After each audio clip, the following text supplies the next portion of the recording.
Speak. Never. Then I have no choice. You regret that. 요즘은 인권 존중과 무죄 추정의 원칙 때문에 범죄자도 이런 식으로 수사하진 않죠. 그런데 증언자가 거짓말을 한다면 협박이나 고문 없이 어떤 방식으로 진실을 파헤칠 수 있을까요? 영화 나우 유 시미에서 독심술사를 연기한 우디 헤럴스는 길 가다 우연히 만난 사람의 불륜 상대를 간단한 질문만으로 알아냈습니다. 영화 자체가 픽션이기에 그 장면도 가짜라고 생각할 수 있지만 행동 분석 전문가이자 FBI 수사관이었던 존 에버로는 실제로 사람의 마음을 읽는 방법이 있다고 합니다. 바로 상대방의 미세한 행동 변화나 표정을 자세히 관찰하는 것이죠. 사실 대화는 언어뿐 아니라 손짓이나 표정 등의 신체 언어가 60% 이상을 차지한다고 합니다. 포유류의 뇌라 불리는 변형계 덕분입니다. 공포 등 감정의 학습 등을 담당하는 뇌 부위로서 위협 상황에서 대표적인 세 가지 신체 반응인 정지, 도망, 투쟁 반응을 지시해서 생존 확률을 올리는 데 집중하는 뇌죠. 인간의 뇌라 불리는 심피질 속 전전두 피질이 없는 얘기를 지어내서 거짓말을 하면 오류 모니터링 시스템인 전측 대상 피질은 뭔가 잘못됐음을 변형계에 알리고 변형계는 이 잠재적 위험에 대비해서 몸을 준비시키는데 심피질이 뒤늦게 달려와서 이성의 힘으로 이런 반응을 숨기려고 해도 이미 늦었습니다. 이 본능적인 신체 반응은 주먹뿐 아니라 초속 300m로 날아오는 총알도 팔로 막아낼 정도로 빠르기 때문이죠. 뭐 진짜 막을 수 있는 건 아니지만요. 이렇게 공격을 방어하다 팔에 생긴 상처를 법의학 용어로 방어은이라 부르는데 이걸 통해 어린아이의 팔의 상처 부위를 보고 부모의 학대 여부도 알 수 있다고 합니다. 이처럼 팔은 최전선의 생존 도구이기에 사람들의 감정과 의도가 잘 드러나는 편이죠.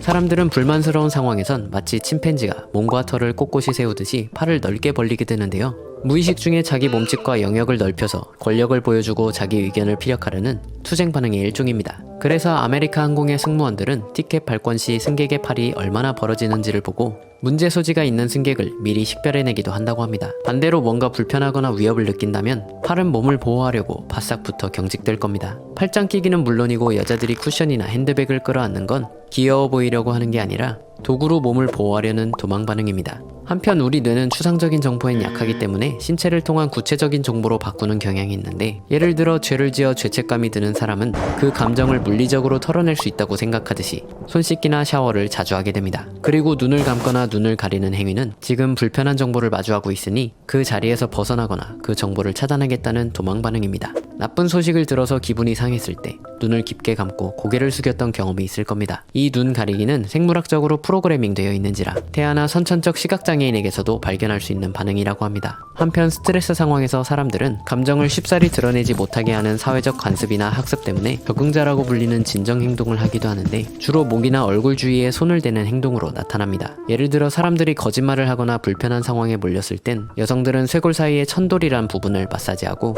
남성들은 목을 쓰다듬거나 넥타이를 느슨하게 하는 등 스트레스를 완화하려는 행위를 합니다. 존 네버로는 사건 수사 중 무기를 소지한 도주자가 어머니 집에 숨어 있을 거라는 추측으로 어머니를 찾아가 신문했는데 아들 이야기가 나올 때마다 천돌에 손을 올리는 모습을 보곤 수색영장을 가지고 집을 수색해 실제로 도주한 아들을 발견했던 경우도 있습니다. 지금까지는 상반신에 주목했지만 영국의 인류학자인 데스먼드 모리스는 다리와 발이 몸 어떤 부분보다 정직한 신호를 준다는 것을 발견했습니다. 왜냐하면 다리와 발은 우리 선조들의 생존을 위해 미친 듯이 빨리 움직여야 했던 기관이기 때문이죠. 이 생물학적 프로그래밍은 매우 강력하게 내장돼 있어서 실제로 아주 숙련된 포커 선수도 표정이나 팔의 움직임은 잘 통제하는 반면에 기쁨이나 초조한 마음이 다리에 드러나는 경우도 있다고 합니다. 또 책상 등에 가려져 사람들이 숨기려는 노력을 잘 하지 않기에 더욱더 중요한 정보를 그대로 노출할 가능성이 있습니다. 물론 그럴 땐 보이지 않는 다리보단 어깨의 움직임을 보고 다리가 어떻게 움직이는지 어느 정도는 유추할 수 있다고 합니다. 그러면서도 이 신호들은 상당히 직관적인데 발과 다리는 무의식적으로 가고 싶어하는 방향을 가리킵니다. 대화 중에 상대방의 한쪽 다리가 점점 다른 방향으로 회전하거나 멀어진다면 대화를 그만두고 싶다는 신호이며 혹은 다른 사람들의 대화에 끼어들 때 발과 몸이 내 쪽으로 향하지 않는다면 별로 환영하지 않는다는 의미입니다. 또 흔들거리는 다리의 움직임을 억제하기 위해 의자 사이로 다리를 밀어넣어 고정한다든가 다리를 꼬아 상대방과의 장벽을 만드는 것은 각각 정지 반응과 도망 반응으로 볼 수 있는데 이때 어떤 상황에서 이런 반응들을 보였는지 연관지을 수 있다면 어떤 말이 거짓말인지 혹은 이 사람이 나를 싫어하는지 알 수 있다는 것입니다. 지금까지 우리 몸이 주는 몇몇 중요한 힌트를 알아봤는데요. 그 이외에도 표정, 손동작, 몸통 등 다양한 곳에서 신호를 읽을 수 있습니다. 중요한 건 단순하게 신체 반응이 생각이나 감정과 1대1 매칭된다는 게 아니란 것입니다. 가령 머리 기울이기는 상황에 따라 편안함의 신호로도 실망이나 불편함의 신호로도 해석할 수 있습니다. 그러니까 그 반응을 일으킨 맥락도 역시 중요하다는 뜻이죠. 예를 들어 조 네버로는 계약 협상에 자문으로 참가했을 때 실무자가 계약의 특정 조항에만 입술을 살짝 오므리는 걸 포착하고 그 조항을 마음에 들어하지 않는다는 걸 알아내 매년 문제가 터지던 조항을 조정해 협상을 이끌어낼 수 있었는데 그 협상에서 무려 1350만 달러를 절약할 수 있었다고 합니다. 이처럼 이런 신체 언어를 이해하는 건 거짓말 탐지, 호감 체크 이상의 용도가 있습니다. 안면 피드백 가설이란 게 있는데요. 감정이 우리 몸에 드러나는 게 아니라 그 반대로 얼굴 표정이나 신체가 감정이 될 수도 있다는 가설이죠. 유르겐이라는 이름을 읽으면 입술이 뾰족하게 튀어나오는데 입이 미소를 지을 때처럼 쭉 펴지는 발음인 피터에 대한 이야기를 읽을 때보다 더 불쾌한 감정을 느꼈다는 연구 결과도 있죠. 즉 우리가 감정을 다스릴 때 자세를 먼저 바꾸면 사람들에게 나의 상태에 대한 긍정적 신호를 보낼 수 있을 뿐만 아니라 실제로 나 자신의 감정도 그렇게 바뀔 수 있다는 것이죠.